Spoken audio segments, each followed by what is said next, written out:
Bonjour, cette semaine, pour ce cajoli, on va faire des flexions-extensions de la colonne vertébrale. On va faire le chien et le chat.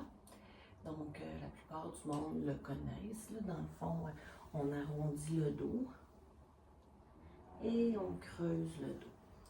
Mais je vais venir vous faire quelques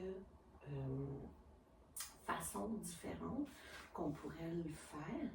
Puis comme ça, vous allez pouvoir aussi observer beaucoup. On va inverser les cycles de respiration, donc observer la différence que ça fait. Normalement, quand on arrondit le dos, on expire, et quand on inspire, on creuse le dos. Donc on va inverser ça. On va peut-être se placer les bras d'une autre façon. Je vais vous montrer plusieurs petites façons. Donc, on va se placer pour le début. Donc, on se place poignet, coude, épaule alignée. On va venir vraiment agrandir les doigts. Quand on met notre main, vraiment les doigts très, très écartés. On va venir appuyer la base de l'index et du pouce pour permettre.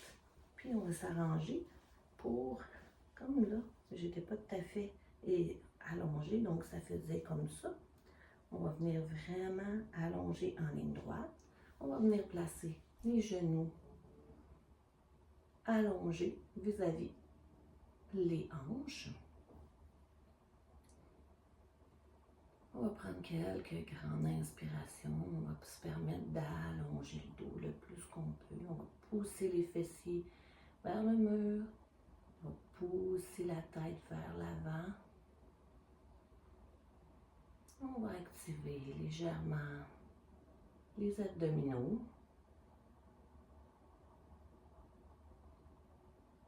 On va expirer complètement. À la prochaine inspiration, on va venir creuser le dos. On va expirer, on va arrondir.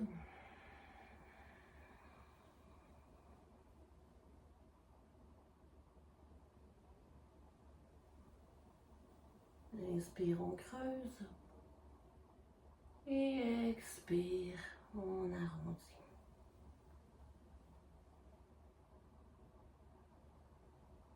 Et faites-en 3, 4, comme ça, au rythme de votre propre respiration.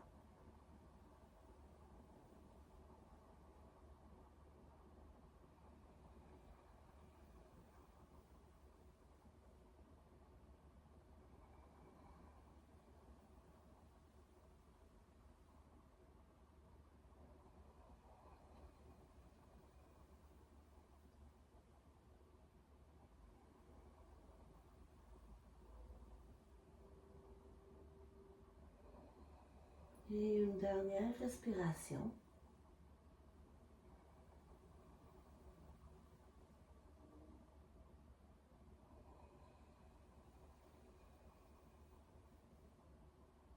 Et on se replace dans la table. On peut venir observer notre colonne vertébrale, peut-être même le bas de notre dos. Comment il a aimé ça.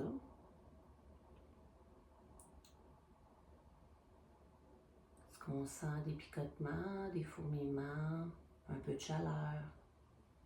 Et là, on va venir inverser la respiration. Donc, à l'inspiration, on va arrondir. Et à l'expiration, on va venir creuser.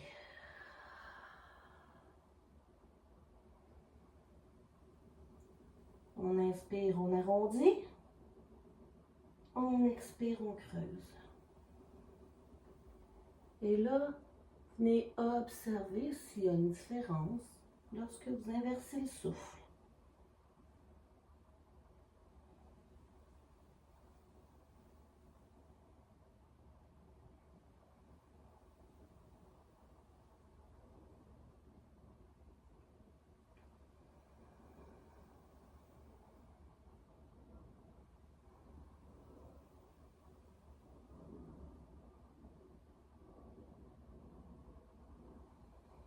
Moi, quand j'inspire en arrondissant, j'ai l'impression que je vais un peu moins loin.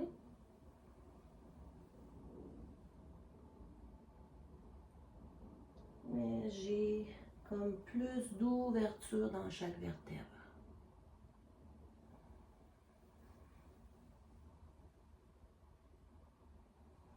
J'ai pas une grosse différence lorsque je creuse mon dos.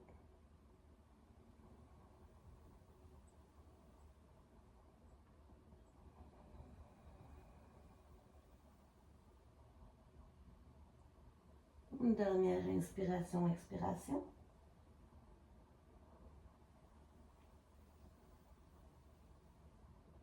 Et on revient au neutre dans la table. On peut même venir faire quelques mouvements si on a des problèmes avec les poignets. Donc on peut venir dégourdir nos poignets. Tout en observant peut-être la chaleur qui s'est installée dans notre colonne. Peut-être des picotements, peut-être des fourmillements. Peut-être qu'on a l'impression qu'il y a une meilleure circulation au niveau du dos. Et on va venir se replacer. Et cette fois-ci, je vais vous demander de faire un pas vers la droite. Donc, vos hanches et vos genoux restent en ligne. Et on se trouve à faire un pas vers la droite avec les mains. On va faire la même chose. On va venir inspirer, on creuse le dos. Et on expire, on arrondit.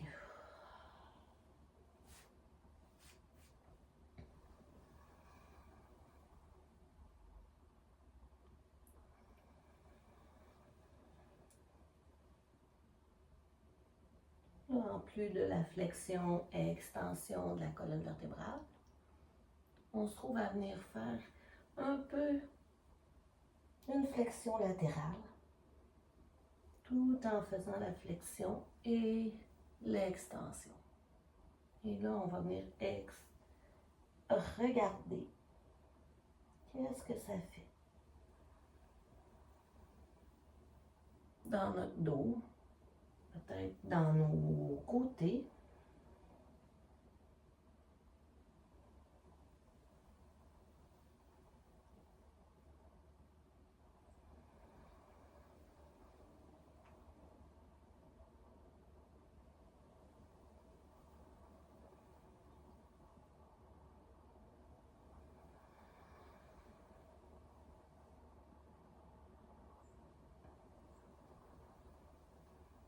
On va faire une dernière respiration.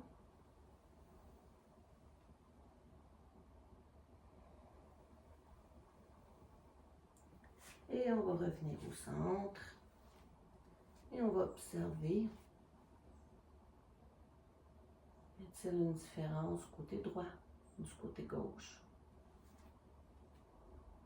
Moi, je sens beaucoup plus de chaleur du côté de ma hanche gauche.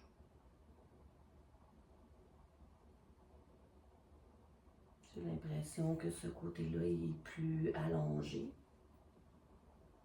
Donc, on va faire la même chose de l'autre côté. On va faire un pas vers la gauche. On aligne poignet, coude, épaule. Et on fait la même chose. Donc, on inspire, on creuse. On expire, on arrondit.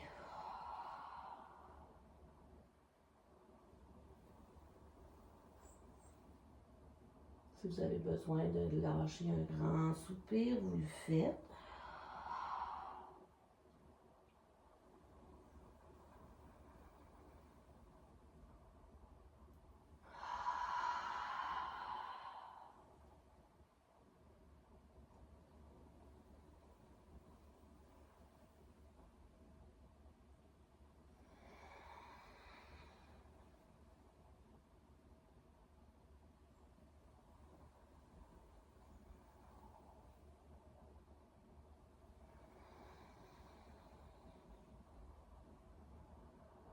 Dernière inspiration.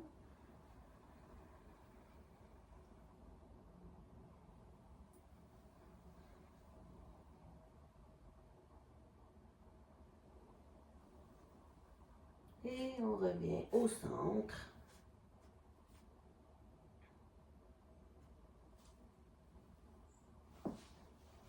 Et encore une fois, on peut venir observer ce que ça fait dans notre dos. On peut venir bouger les poignets.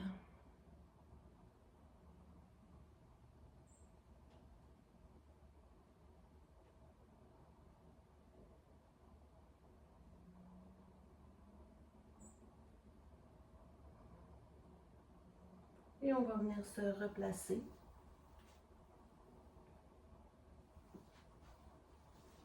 Cette fois-ci, on va venir placer les avant-bras.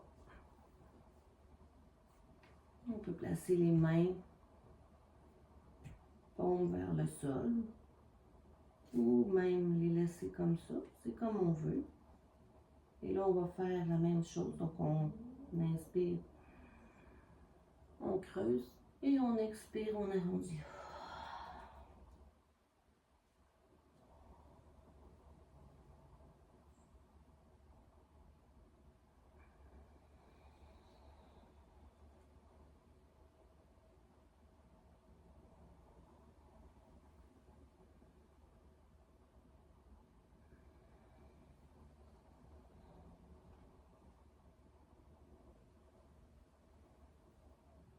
Dernière inspiration, expiration.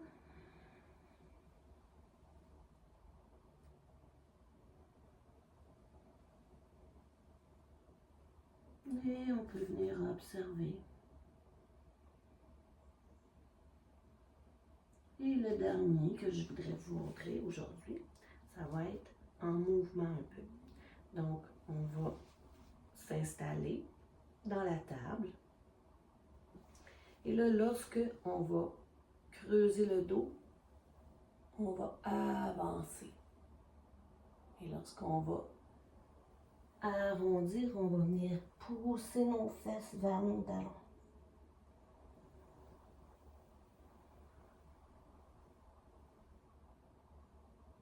On pousse les fesses vers les talons.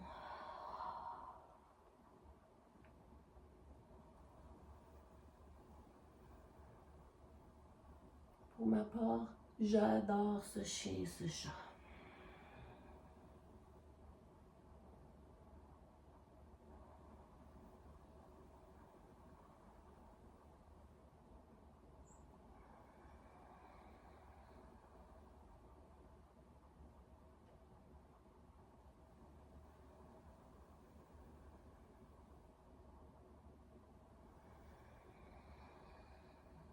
Une dernière fois.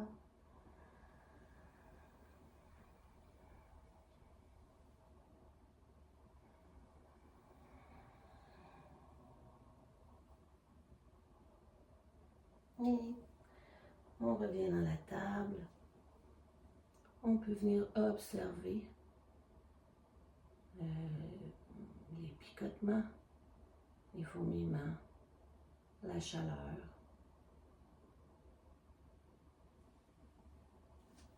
Et naturellement, on peut venir s'asseoir et venir observer peut-être même certaines droitures de la colonne vertébrale. Une belle chaleur qui s'est installée. Donc cette semaine, c'est le chien et le chat. Vous n'êtes pas obligé de faire la séquence au complet comme ça. Vous pouvez l'essayer de différentes façons dans vos séances ordinaires. Au lieu de faire le chien et le chat ordinaire, vous prenez une autre façon. Et je vous souhaite une bonne pratique et une bonne semaine.